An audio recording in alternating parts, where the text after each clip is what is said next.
Para iniciarmos, vamos relembrar um pouco do conteúdo da aula anterior. A aula anterior abordou assuntos relacionados à degradação do solo. As duas principais formas de degradação do solo que são causadas pelas atividades agrícolas são os processos de erosão e a compactação do solo. O processo de erosão pode ser definido como um processo de desgaste do solo, onde há retirada de grãos minerais, certo? Causando perda de solo. Então, agentes que podem ser ou a água ou o vento acabam carreando, levando partículas embora. E quem são as principais partículas a serem perdidas? São as partículas mais leves do solo. Então, a gente tem perda muito grande de matéria orgânica e de argila através dos processos erosivos. E junto com eles, há perda também de nutrientes do solo. Então, por isso que a erosão, ela causa muitos problemas com queda na fertilidade do solo. Bom, vários manejos incorretos, feitos pelos seres humanos, no manejo aí agrícola, podem levar à aceleração dos processos erosivos. O primeiro deles pode ser citado a retirada da cobertura, Então, o preparo intensivo do solo. Existem várias atividades que, se feitas de forma incorreta, podem acelerar o processo erosivo. Existem algumas questões naturais que podem também ajudar no processo de erosão, que é se a área tem muito declive, se é uma área inclinada. Isso faz com que a água da chuva tenha maior velocidade. O clima, se for um clima muito chuvoso, então você tem a possibilidade de ter maior quantidade de erosão. O tipo de solo, um solo que na camada superficial é muito solto, seguida de uma camada que pode ser um solo muito arenoso, na camada A e na camada B muito argiloso, isso favorece muito a erosão, porque em cima ele é solto e embaixo é um solo mais unido, mais agregado. Bom, então, nós temos os principais tipos de erosão, que são a erosão hídrica, que você tem 3 modalidades, a laminar, em sulco e vossoroca. A laminar é o primeiro tipo de erosão hídrica, Ela tem uma retirada quase que uniforme da camada de solo, uma camada bem superficial que é retirada, levada com a água, e é mais difícil de ser observada, justamente porque ela não abre valetas, ela não abre sulcos. Só que se a erosão laminar ela não for controlada, ela acaba se tornando um sulco. O sulco ele acontece porque a água ela escolhe caminhos preferenciais do terreno para escorrer.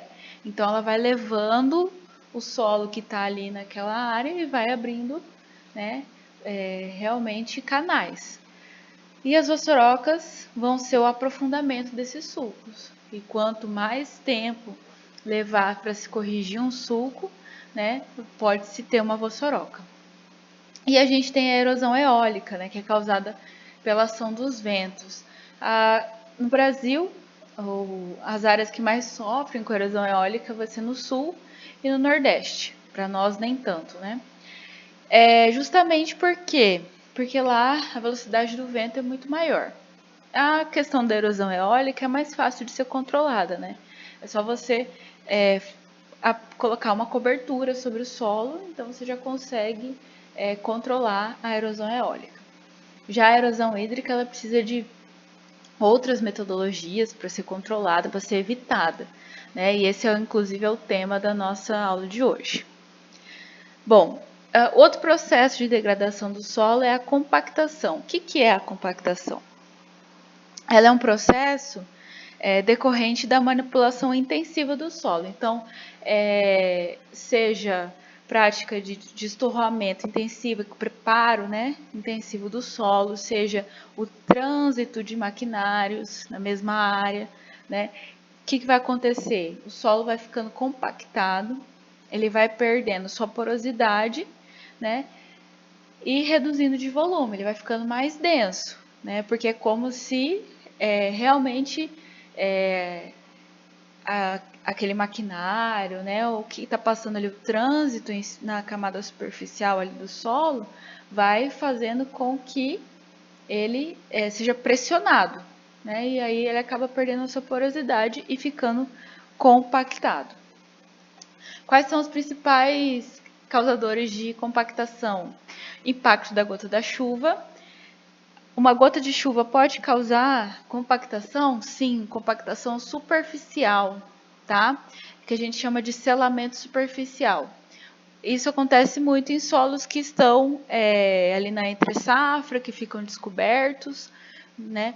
E o grande problema do selamento superficial é que as gotas de chuva, elas caem sobre esse solo, né? Acabam obstruindo seus poros e isso diminui muito a infiltração de água, né? E isso acelera aí também processos de erosão, né? Porque em vez da água ser absorvida, ela escorre superficialmente. Outra questão é operações de preparo de solo, né? Que é o tipo de compactação chamada pé de grade. O que acontece? A descompactação ela é sempre feita, né, na camada mais superficial, que é onde o disco do arado ou da grade alcança, né? No momento que você começa a passar excessivamente esse implemento, né, pode haver uma compactação na camada mais abaixo. Então, aquela camada que não é descompactada sempre que faz a preparação do solo, sempre que faz uma gradagem, né, que geralmente é uma camada abaixo de 40 centímetros, ela vai ficando compactada ao passar dos anos. Tá? É possível acontecer isso. Além disso, hoje a gente tem também máquinas cada vez maiores, né? E isso também pode ocasionar compactação do solo. Até por isso, hoje existem os maquinários com o pneu, né, duplado, as esteiras, justamente para distribuir melhor essa pressão. Então, em virtude desses processos que causam a degradação do solo, né, nós vamos estudar agora quais são as práticas que podem ser aplicadas numa área para evitar esse tipo de problema e até para corrigir, né?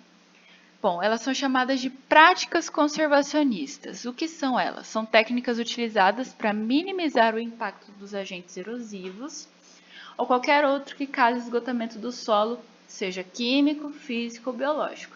Então, técnicas para reduzir qualquer coisa que acabe causando degradação da fertilidade, perda dos componentes, das características físicas de um solo ou perda da matéria orgânica.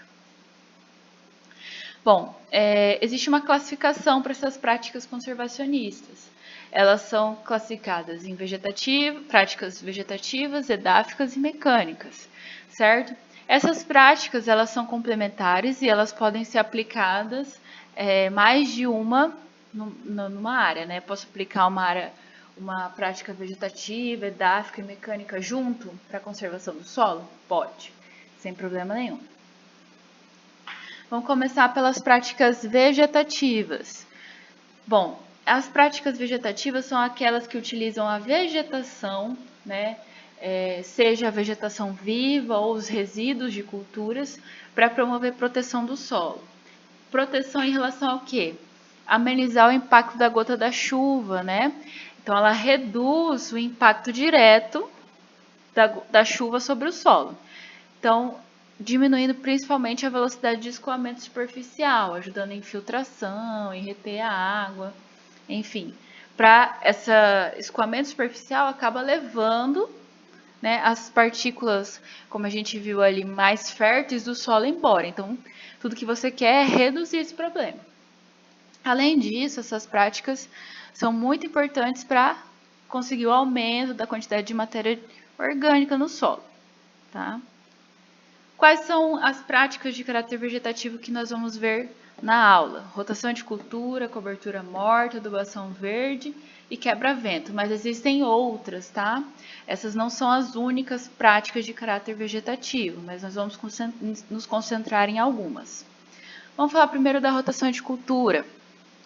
O que é a rotação de cultura? É alternar, né, anualmente ou em safras, né? Safra e safrinha, época de verão e de inverno, a diferentes espécies vegetais numa mesma área. Rotação de cultura se encaixa quando a gente faz a rotação entre 3 ou mais, tá?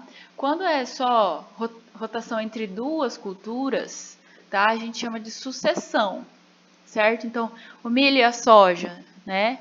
Milho na safrinha, soja na safra. Isso é uma sucessão, tá? Então, 3 ou mais culturas numa mesma área é chamado de rotação. Sei lá, milho na safrinha, a soja, depois seguida de alguma braquiária, né? Vamos dizer assim, para a formação de palhada. Isso é uma rotação de cultura, tá? Bom, as espécies que são escolhidas para rotação de cultura, elas podem ter, assim, né, o propósito comercial, ou seja, eu vender os grãos, né, e também de recuperação do solo. Então, para que a gente tenha uma melhor capacidade de melhorias, né, de produção do solo, o interessante é conciliar, né, plantas que sejam de interesse econômico com plantas que tenham boa fixação de nutrientes no solo, que consigam devolver para o solo bastante quantidade de massa, né, aquela palhada, a gente chama de biomassa, né. Então, no caso, fazer um planejamento correto, né? Então, durante um período eu vou plantar uma cultura que me dê grãos, depois eu vou plantar uma cultura que seja para conservação do solo e assim, né, você vai fazendo a rotação de culturas. Bom, a rotação de culturas, elas têm grandes benefícios, né? Justamente porque você mantém mais de uma cultura na área, isso vai auxiliar no controle de pragas, de ervas daninhas, de pragas, de doença, vai ajudar na manutenção da matéria orgânica no solo e, né, com leguminosas você tem a fixação de nitrogênio. O solo está sempre coberto, né? Isso acaba reduzindo as perdas por erosão. Se não for cobertura verde viva, pode ser uma palhada. Além disso, você tem a exploração de diferentes volumes do solo, porque você tem diferentes sistemas radiculares sendo colocados, né, nessa área. Então, você tem desde nutrientes sendo explorados lá na camada mais abaixo até mais superficial. Isso é interessante por quê? Porque essa raiz que pega nutrientes da camada mais abaixo traz eles para cima, né? Porque eles são depositados na folha, eles vão ser ajudados no crescimento. A hora que essa planta morrer, vai ser devolvido aqui para a camada superficial. Isso é bom, né, para a ciclagem de nutrientes. Então, como você tem, olha só, milho, soja, braquiária, enfim, diferentes sistemas radiculares, isso é muito bom para a ciclagem de nutrientes. Bom, vamos ver algumas vantagens das diferentes famílias que podem ser utilizadas na rotação de cultura.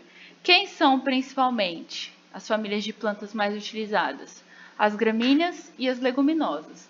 É claro, pessoal, que tem outras famílias que são utilizadas, né? O girassol, o algodão, eles não pertencem nem à família das gramíneas nem das leguminosas, mas a gente vai focar aqui nas que mais são utilizadas, os grandes grupos, né? Então, as gramíneas quem são? O milho, o sorgo, as braquiárias, né? Todas elas são gramíneas, certo? Trigo, centeio, enfim, são todas gramíneas. Bom, cada espécie que é cultivada numa área, ela vai deixar algum tipo de nutriente, ou ela vai dar palhada, né? Então, ela vai ajudar de alguma forma. As gramíneas, por exemplo, elas colaboram principalmente porque o seu sistema radicular aumenta a porosidade do solo. né? Então, como ela tem um sistema radicular que se espalha muito no solo, isso ajuda a aumentar a porosidade, porque abre canais. Então, isso vai ajudar na infiltração de água, né? Na melhor aeração do solo. Então, as gramíneas fazem um processo que a gente chama de aração biológica. A aração é feita geralmente com o quê? Com arado, né? Ela revira a camada do solo e expõe, né? Deixa entrar ar nesse solo, oxigena esse solo.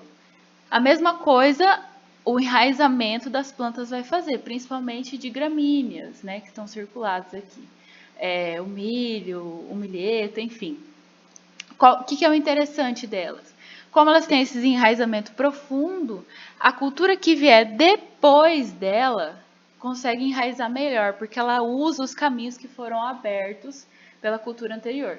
Então, por exemplo, um milho, uma soja que vem depois de um milho, ela tem um enraizamento muito melhor, certo?